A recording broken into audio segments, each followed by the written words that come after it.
and this was actually the one that made me laugh the most. I trained for a fight in December that never happened, which I think is funny. You probably don't. How disappointing was it to not fight in December? It was very disappointing, to say the least. I put in like 9-10 weeks of training camp. I was in very good shape.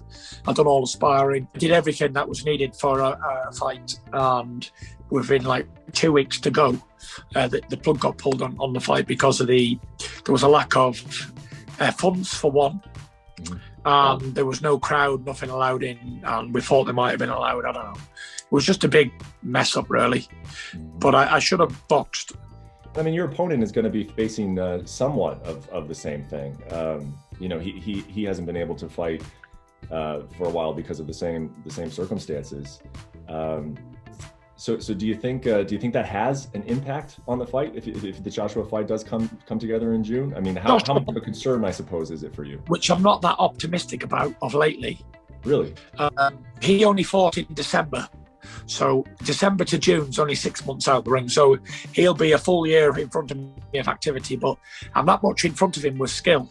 Then a year of inactivity doesn't really do that much. Well, but I don't make excuses. Look, I had 3 years out the ring, come back and beat Deontay Wilder's ass. Yeah. So it's and I'm surely I can beat Anthony Joshua one hand tied behind my back, and even after being having 16 months out the ring.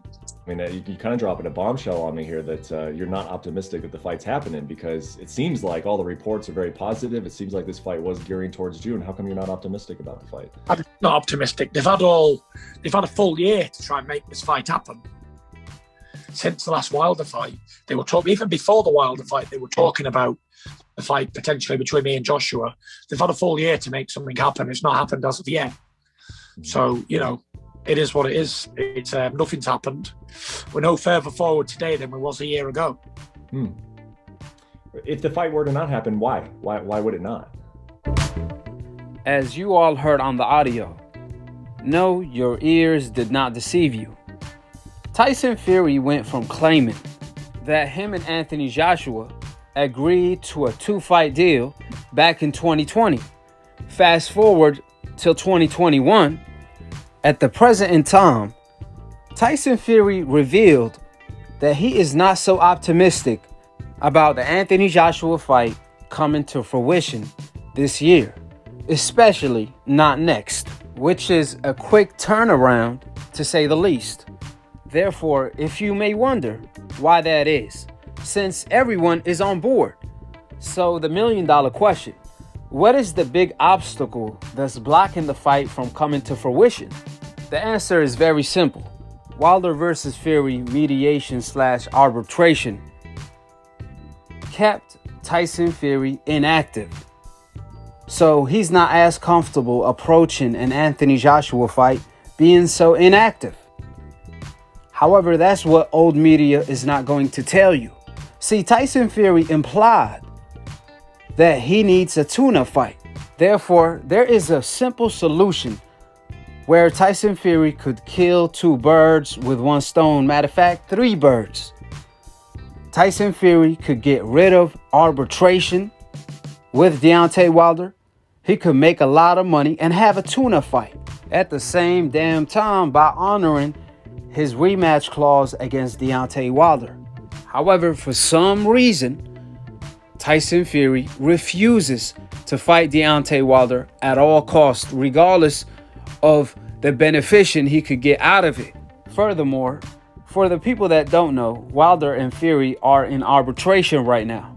But do you know old media haven't wrote a single article about Wilder versus Fury arbitration, as if that issue does not exist?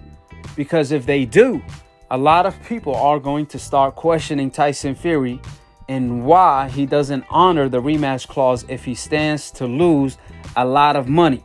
But before we dive into all of the above, let's hear Tyson Fury answer to what's the holdup that's blocking Fury versus Joshua fight from coming to fruition. Now keep in mind, this person interviewing Tyson Fury has Tyson Fury best interest. He is not trying to get Tyson Fury to contradict himself. In fact, it's the contrary. He's asking the right questions in order to save face for Tyson Fury. With that in mind, listen to Tyson Fury contradict himself and lied by giving two different answers to the same question on the same interview. If the fight were to not happen, why? Why would it not? Because it's the way COVID is at the moment. I don't think it's got much to do with the fighters. It's to do with the venue, date, a place, site fees. It's to do with everything but the fighters themselves. Well, it seems to me that the climate or the environment for that is improving, though, because obviously you have the vaccines, you have the COVID is trending in a better place, and you also have these different locations that you mentioned, site fees, that are willing to pay a lot of money to have an event, like a heavyweight championship fight. Yeah. So why do you? So I'm almost. It's surprising for me to hear you say that, because to me it seems like we are in a place going into this year and potentially this summer where you could have a site fee really pony up for a big fight like that, and then have if not a full capacity fans, to have some fans in the arena. You're seeing it differently, huh? I'm not optimistic about it. One, I don't think Anthony Joshua wants to fight anyway, because he knows he's going to lose, and he likes the fact that he's a professional boxer, and after I get finished with him, he won't be anymore. So that's one of the reasons I'm not optimistic about it. And the other one is there's just the COVID at the moment. Even though you say we're heading in a better place, yes. You guys could listen to the full interview, which I'm going to leave the link in the description box below. So again, this man that was interviewing Tyson Fury, he was not trying to confuse Tyson Fury in any way, shape, or form. He was just asking simple questions, and Tyson Fury still found a way to contradict himself. So Tyson Fury responded to what's the holdup that's blocking Fury versus Joshua fight from coming to fruition by stating it has nothing to do with the fighters. It's not because of Anthony Joshua nor Tyson Fury. It's because of the pandemic. No one is in the control of that. A few moments later, Tyson Fury responds to the same question by claiming, well, first of all, it's because Anthony Joshua is scared. He's afraid to fight me. Second of all, it's because of the pandemic. Now, which one is it?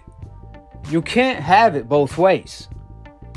And if it is the pandemic, ironically, that's the reason why the trilogy fight didn't come to fruition, supposedly. Therefore, if no one is in charge of the pandemic, since that's nature, wouldn't you think that will come into play on the rematch clause as well? Now, you don't have to be a lawyer to figure that out, especially when Tyson Fury and Bob Arum told the public on more than one occasion, we will not fight Deontay Wilder in a trilogy without a crowd. It does not matter if we postpone the fight until 2021. If that's what we have to do, so be it. But we won't fight Deontay Wilder without a crowd. These were Tyson Fury and Bob Arum demands. They were willing to postpone the fight and agree to a date in 2021 if they have to, thanks to the pandemic. All of a sudden, when October came last year in 2020, Tyson Fury claimed the rematch clause is expired. He's free to go. Well, guess what? That it's not going to fly in the court of law.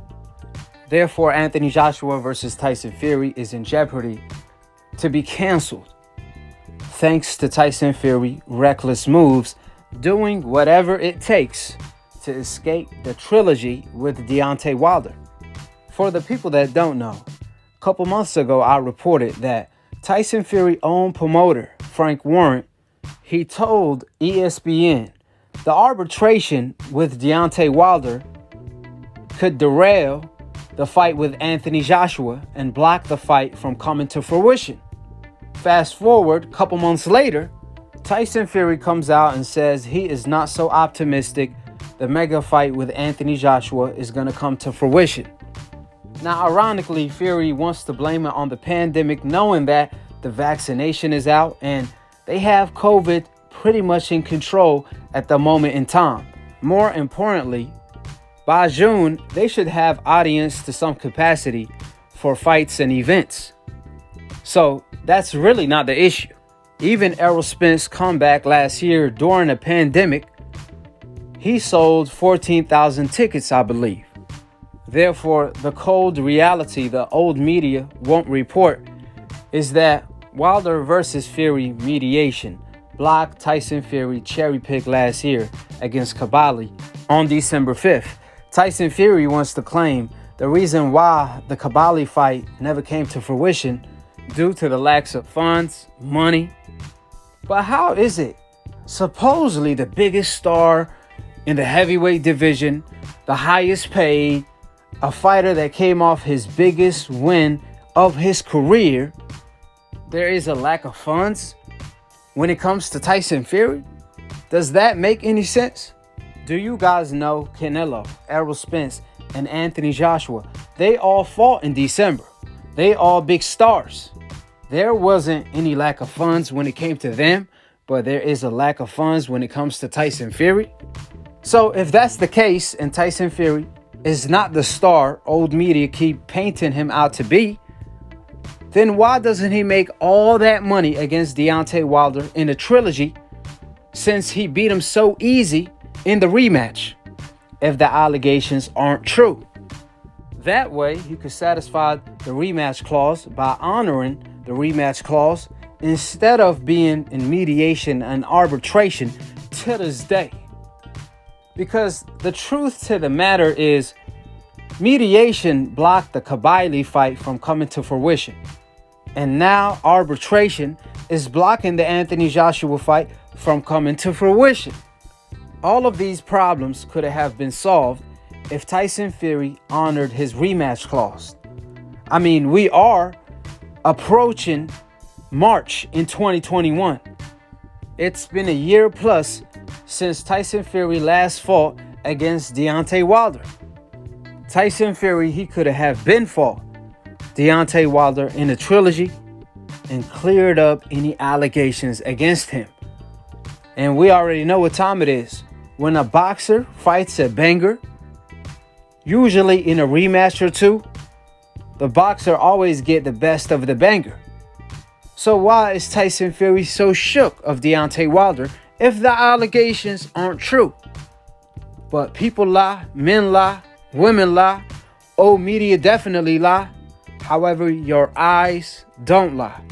And you can't tell me that organic photo of Tyson Fury right glove doesn't look tampered with.